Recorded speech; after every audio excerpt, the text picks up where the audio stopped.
अस्सलाम वालेकुम friends, welcome back to top smarties drama serial Iblees. Maryam जो कि अनाबिया की हकीकत अच्छी तरीके से जानती है, इसीलिए इस बार तो अनाबिया को खड़ी खड़ी सुना दी। अनाबिया के रोते ही शावेज मरियम को ही बोलना शुरू हो गया कि तुम्हें अनाबिया से ऐसे बात नहीं करनी चाहिए थी।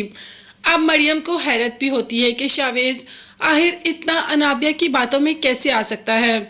इतना सेंसिबल इंसान, इतना चीज़ों को जानने समझने वाला अनाबिया जैसी लड़की के काबू में आ गया है। शावेज तो आया ही आया। मरियम ने भी अब अपनी ज़िंदगी का फैसला करने का सोच ही लिया, क्योंकि वो जानती है कि अनाबिया तो इस घर में आकर ही रहेगी और अनाबिया के आते ही मरियम तो हमेशा मुश्किलों में ही रहेगी। अनाबिया मरियम की ज़िंदगी को मुश्किलों से दो चार कर देगी, ये सब मरियम जानती है। अब अनाबिया ने तो समीन यानी कि अपनी माँ से भी कह दिया कि आप जो रोज़ मरियम को यहाँ पर बुलाकर रोना धोना शुरू कर देती हैं ना, ये काम छोड़ दें, नहीं तो मैं आपके साथ ऐसा करूँगी कि आप सारी ज़िंदगी याद रखेंगे।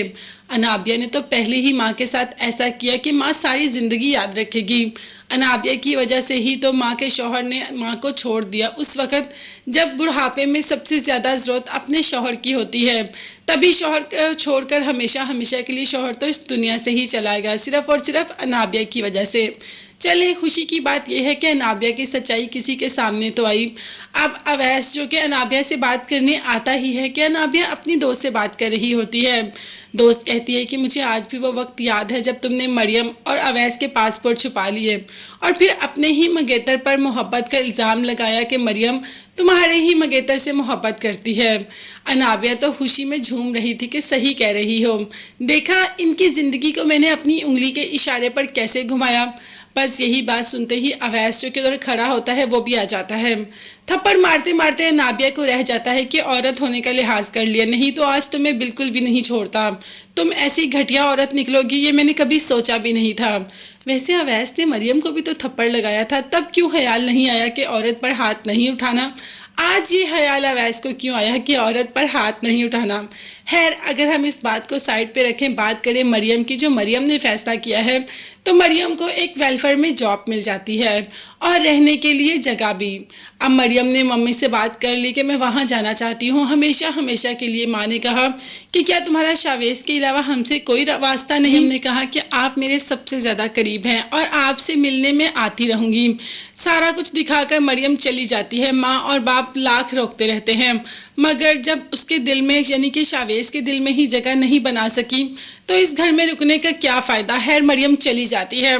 दूसरी तरफ शावेज अनाबिया को छोड़कर मरियम के बारे में सोचता है और कहता है कि मरियम बिल्कुल ठीक कहती थी। निकाह के रिश्ते में बहुत ताकत होती है, मोहब्बत खुद बहुत इंसान के दिल में आ जाती है, जैसे कि मुझे मरियम से मोहब्बत हो गई। आज शावेज बहुत खुश है और सोच रहा है कि आज जाकर मरियम को ये बात बता दूंगा कि मुझे उससे मोहब्बत हो गई, मगर कुदरत को शायद कुछ और ही मंजूर था। जैसे ही शावेज घर जाता है तो माँ बता देती है कि मरियम हमेशा हमेशा के लिए चली गई। अब तो शावेज बहुत ही गुस्से में आ जाता है कि क्या मुझे बताए बगैर चली गई, क्यों चली गई, आपने रोका नहीं। जिस पर माँ का कहना था कि हम किस हक से रोक सकते थे। तुम अपनी ज़िंदगी में अनाबिया को जगह दे रहे हो तो मरियम की इस घर में कहाँ जगह, इसीलिए वो चली गई। अब तो शावेज खुद को संभाल ही नहीं पा रहा। जो मरियम से मोहब्बत करता है ऐसे मरियम के जाने से एकदम चौंक जाता है। अब उसे अनाबिया नहीं बल्कि मरियम की परवाह है। खैर, मरियम को तो ले ही आएगा और अनाबिया अकेली की अकेली ही रह जाएगी। मगर तब तक के लिए चैनल को सब्सक्राइब कीजिएगा। नेक्स्ट वीडियोस तक के लिए अल्लाह हाफिज़, bye bye and take care.